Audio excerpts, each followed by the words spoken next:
Bago ka mag-scroll at lumipat sa ibang video, gusto kong tanungin ka. Pakiramdam mo ba ikaw lang ang lumalaban habang ang iba ay tila nauna na sa buhay? Pakiramdam mo ba na kahit anong sipag mo parang walang nangyayari?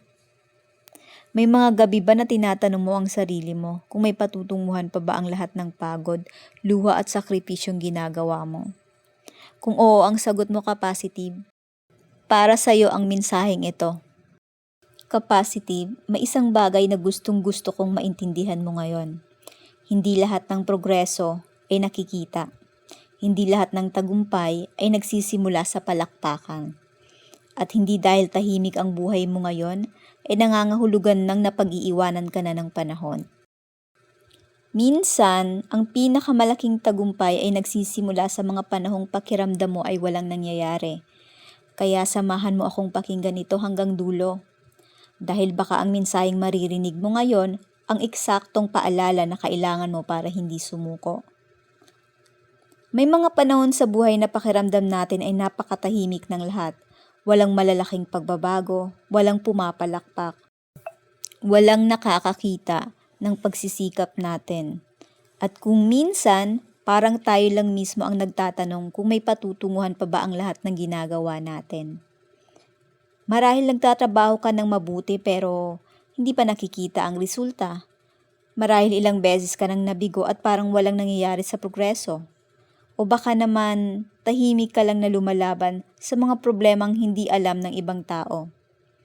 Kapag nasa ganitong sitwasyon tayo, madali tayong paghinaan ng loob. Madali nating isipin na baka may kulang sa atin, baka hindi tayo sapat, baka hindi para sa atin ang mga pangarap natin. Pero gusto kong tandaan mo ito. Hindi dahil tahimik ang buhay mo ngayon, ay wala nang nangyayari. Sa katunayan, ang ilan sa pinakamahalagang pagbabago sa buhay ay nangyayari sa mga panahong tahimik. Katulad ng isang binhi, kapag itinanim mo ito sa lupa, wala kang makikitang pagbabago, di ba? Sa unang araw, wala ring pagbabago sa ikalawang araw. Minsan, lumilipas ang ilang linggo na parang walang nangyayari. Pero sa ilalim ng lupa, may nangyayari. Unti-unting bumubuo ang ugat ng binhi. Unti-unti itong naghahanda. Hindi ito nakikita ng tao. Walang pumapalakpak sa kanya. Walang humahanga sa proseso niya. Ngunit alam ng kalikasan na kailangan munang lumalim ang ugat bago tumaas ang puno. Ganon din po ang buhay natin. Minsan, gusto natin agad ang tagumpay. Gusto natin agad ang resulta. Gusto natin agad makita ang bunga ng ating mga sakripisyo. Pero bago ibigay sa atin ang buhay, ang mas malaking responsibilidad, mas malaking oportunidad, at mas malaking tagumpay, kailangan muna tayong ihanda. Kailangan muna nating matuto maging matatag. Kailangan muna nating matutong bumangon kapag tayo ay nadadapa. Kailangan din muna nating matutong magtiwala sa sarili natin kahit walang ibang naniniwala sa atin. At kadalasan, ang mga aral na ito ay natututunan sa katahimikan. Ka-positive, may isang bagay na napansin ko sa maraming matagumpay na tao. Kapag nakikita natin sila ngayon, iniisip natin na napakadali ng lahat para sa kanila. Nakikita natin ang kanilang tagumpay, nakikita natin ang kanilang mga naabot, nakikita natin ang kanilang mga medalya, negosyo, bahay, sasakyan o mga tagumpay sa karera.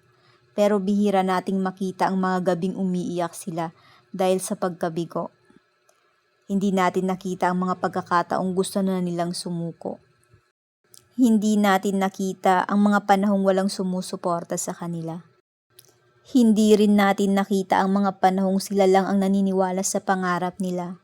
Nakikita natin ang ingay ng kanilang tagumpay pero hindi natin nakikita ang katahimikan ng kanilang paghahanda. At ito ang pagkakamaling ginagawa ng maraming tao. Gusto nila ang resulta pero ayaw nila ng proseso. Gusto nila ng tagumpay pero ayaw nila ang paghihintay. Gusto nila ang bunga pero ayaw nila ang mag-ugat. Pero ang katotohanan ay walang tunay na tagumpay na hindi dumadaan sa panahon ng katahimikan. Kaya ka-positive, Kung ikaw ay nasa tahimik na yugto ng buhay mo ngayon, huwag mo itong maliitin. Baka ito yung panahon kung kailan pinapalakas ka. Baka ito rin ang panahon kung kailan tinuturuan ka maging mas matyaga. Baka ito ang panahon kung kailan hinuhubog ang iyong karakter bilang tao. Dahil kapag dumating ang tagumpay, hindi sapat ang talento lang. Kailangan mo rin ang disiplina. Kailangan mo rin ng tibay ng loob. Kailangan mo ng karunungan. At ang mga bagay na ito ay hindi nabibili, hindi rin ito natututunan sa isang araw lang. Nabubuo ito sa tahimik na araw ng pagsisikap. Sa mga araw na walang nakakakita ng ginagawa mo, sa mga araw na gusto mo nang sumuko pero pinipili mong magpatuloy, sa mga araw na hindi mo alam kung darating ba ang tagumpay pero kumikilos ka pa rin. Kaya kung pakiramdam mo ay tahimik ang buhay mo ngayon, huwag kang mawawalan ng pag-asa, Kapasitive. Ipagpatuloy mo lang ang ginagawa mo. Patuloy kang matuto, patuloy kang lumago, patuloy kang maniwala sa sarili mo. Dahil balang araw, ang mga araw na ito na puno ng katahimikan ay magiging bahagi ng kwentong ikikwento mo sa iba. At kapag dumating ang araw na iyon, mauunawaan mo kung bakit kailangan mong dumaan sa prosesong ito. Mauunawaan mo kung bakit may mga pintuang nagsara. Mauunawaan mo kung bakit may mga panahong parang walang nangyayari at mapapangiti ka na lang dahil malalaman mo na ang katahimikan na iyon ay hindi parusa. Hindi iyon pagkatalo. Hindi iyon katapusan. Iyon ay paghahanda. Paghahanda iyon, Kapasitive, para sa araw na ang lahat ng iyong sakripisyo, pagpupursige at pananampalataya ay magbubunga. Kapasitive, bago matapos ang video na ito, gusto kong may isang bagay kang dalhin sa puso mo. Kung tahimik ang buhay mo ngayon, huwag mo agad isipin na kinakalimutan ka na ng tadhana. Minsan, ang katahimikan ay hindi sinyalis ng kawalan ng pag-usad. Minsan, ito ang panahon kung kailan inihahanda ka para sa isang bagay na mas malaki kesa sa kaya mong isipin sa ngayon. Kaya huwag kang sumuko. Huwag mong bitawan ang pangarap mo. Huwag mong hayaang manalo ang pagdududa sa isip mo. Patuloy kang maglakad kahit mabagal.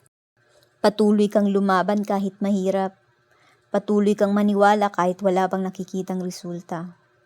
Dahil balang araw, ang lahat ng luha, pagod, paghihintay at tahimik na pagsisikap mo ay magkakaroon ng kahulugan. At kapag dumating ang araw na iyon, maririnig ng mundo ang tagumpay na matagal mong inihanda sa katahimikan. Kung nakarelate ka sa mensaheng ito, isulat mo sa comment section, "Hindi ako susuko. Ang katahimikan ko ngayon ay paghahanda sa tagumpay ko." At kung may kakilala ka, Kapasitive, na nangangailangan ng mensaheng ito, ibahagi mo ang video na ito para ipaalala rin sa kanya na ang pinakamagandang tagumpay ay kadalasang nagsisimula sa mga tahimik na laban. Hanggang sa susunod nating pag-uusap, Kapasitive, manatili kang matatag, manatili kang may pag-asa at patuloy na maniwala sa sarili mo. Hanggang dito na lang.